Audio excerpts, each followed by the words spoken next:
with Mom, story time with Dad. This is my favorite story time. Under the bed in my secret fort, and I'm gonna read Jack the Bear and Golden Hair. The animals of the ever forest gathered around to see the king, Jack the Bear, toss the old gray stones. Every year, they toss the stones, and if the stones didn't turn white when they landed on the ground, and if they turned black, it would be the doom of the forest. The animals waited patiently and nervously while Jack tossed the stones to the ground. In 2,000 years, the old gray stones always turned into white crystals when they landed and shone that beautiful bright light. But this time, oh my gosh, the stones landed and turned jet black. All of a sudden, oh my gosh, the forest went dark and an eerie dark light like a snake crept out of the stones and through the forest, and making Madam Main, the majestic golden lion, let out a warning growl that crackled with fear. Roar! Roar! Roar! The stones turned black! We're doomed! We're doomed! We're doomed! Sammy the dog quacked and blurted out, "Wah!" And he hid behind Jack.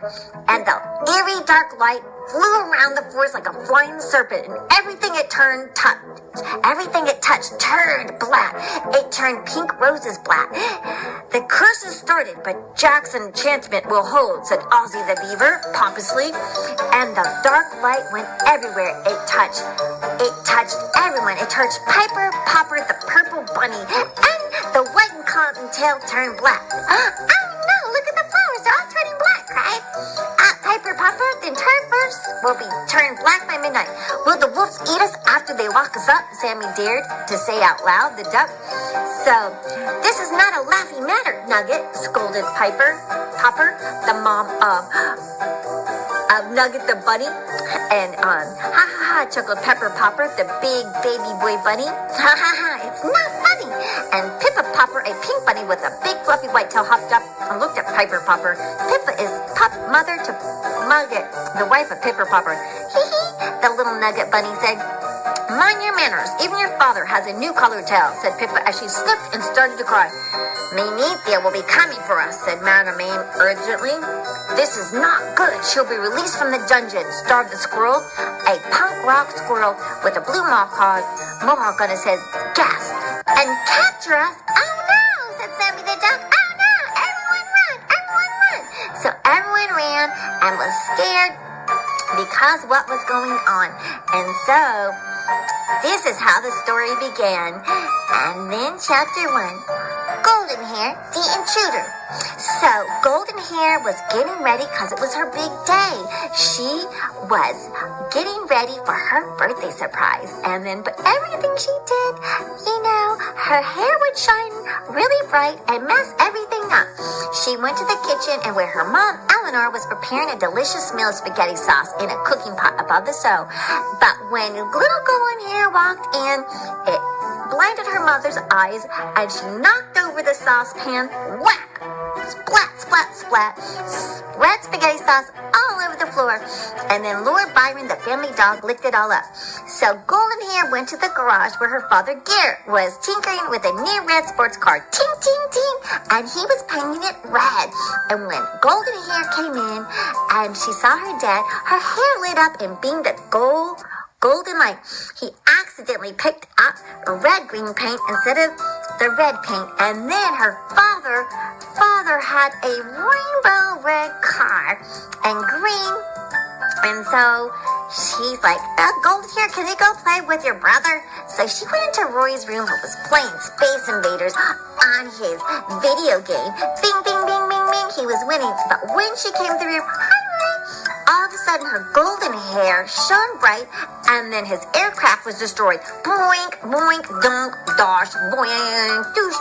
Oh, Golden Hair, why don't you go play with Lord Byron, he said sneakily. So she ran downstairs and played with Lord Byron the dog. And then she went outside, and her bright hair startled the dog, and it ran off, and then he caught smell of a duck, and he followed it because Sammy the duck was out. Oh, and he was quack, quack, quack, so scared of the dark forest snake. And so Lord Byron followed the duck, and then Golden Hair was chasing Lord Byron. Lord Byron, where are you? Come on, where are you? You gotta go home. Don't go too far. So she went and followed Lord Byron the dog. And then she fell into the magical forest. And then she heard some ducks singing. Duck, duck, duck, duckity duck, duck, duck, duck, duck, duck, duckity duck, duck, duck, duck, duck, duck, duck, duck, duckity duck, duck, duck, duckity duckity duck, duck, duck. Wow, that sounds so cute. So she went over there, and then the ducks were singing, and then Sammy the duck saw Golden Hair. He ruffled his feathers and clucked, and then yelled, "Intruder!" And all the animals looked up in alarm and scampered away as fast as their legs could carry them. Ozzy the beaver helped the animals get on his wooden boat. The ducks, the rabbits, the squirrel, the hawk, the lion, and most of the animals squeezed in. They all piled on top of each other. Henry the hawk was on Madame's Main's head, and Star is on Ozzy's shoulder. They all paddled off, and only Nugget ran under the bush out of sight. Palome the horse yelled to Piper and Pipper Popper, "Quickly, on my back!" They all ran off. So Golden Hair was alone, and she looked for her dog, and then she ran into Jack the Bear, who was snoozing underneath the tree. "Hello, excuse me, Mr. Bear, have you seen my dog?"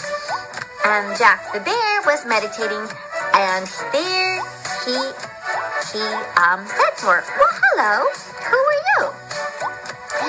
And she said, "Hi, I'm Golden Hair. It's nice to meet you, Mr. Bear. And I'm just looking for my dog because he likes to run off and explore." And Jack the Bear said, "I have a feeling he'll soon turn up. It's such an awful day that I lost my dog, and no one is coming to celebrate my birthday, and no one wants to play with me." And a little tear started rolling down her cheek, and her hair started to light up. Star the squirrel, who was picking nuts above in the tree, got so scared he ran all the way to the top of the tree to hide. "Oh, brother, I will lose my new friend," she said sadly. "Here, here, have a cookie," said Jack the Bear. So they became friends, and then Sammy the duck waddled up, saying, "Help, help, Jack, the intruder's in the forest." Then Sammy saw the dog and became more frantic. "Quick, Jack, there's the savage beast. This monster wants to cook my goose." Lord Byron looked at Sammy the duck. "Woof, woof, woof." And Sammy hid behind Jack the Bear, shivering and yelled, get him, Jack, hurry, while you have a chance." "Sammy, this is a dog, and he just wants to play with you," Jack the Bear said. Jack tossed a piece of the remaining sandwich to Lord Byron the dog. "Gulp, gulp, gulp, gulp, gulp." "That thing still looks like he's hungry," said Sammy the duck.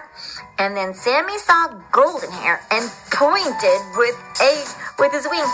"There's the other intruder. Run for your lives. She wants to rule the forest. It's a trap. Jack, duck." So Jack the Bear yelled up to Sammy, "Relax, Sammy. She is a human, and she just got lost while looking for a dog." "You sure this human is not in a costume to fool us?" Sammy whispered in Jack's ear.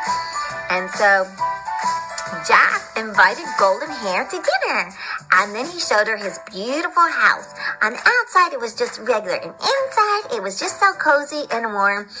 And then they met Pierre the Mouse, who was cleaning the house. He's the French chef, and he made them a grand feast of yummy food, and everyone came to the dinner party and had a beautiful, beautiful time. Meanwhile, Striker, the wolf, was peering into the window of Jack's home.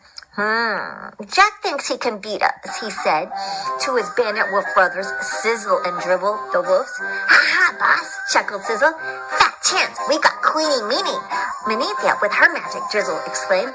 "You fools, I'm going to rule and keep Menethia locked in the dungeon," Striker scolded them. "Brilliant, boss," sulked Drizzle. The smell of Pierre's cooking was in the air. It was everywhere. He wiped the drool from his mouth with his paw. "But how?" exclaimed Sizzle with a quizzical look on his face. "First, we gotta make a sleeping potion for Jack and get him out of the way. The rule says if a king is unavailable during midnight, when the old gray stones turn to black, then a new king can be crowned. It's my rightful place to be king, and not Jack the Bear or Queen Menethia."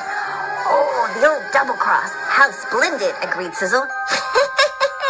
And he let out a howl. "Ow! Well, how do we deal with Queenie Mimi?" Drizzle asked as his tail wagged back and forth.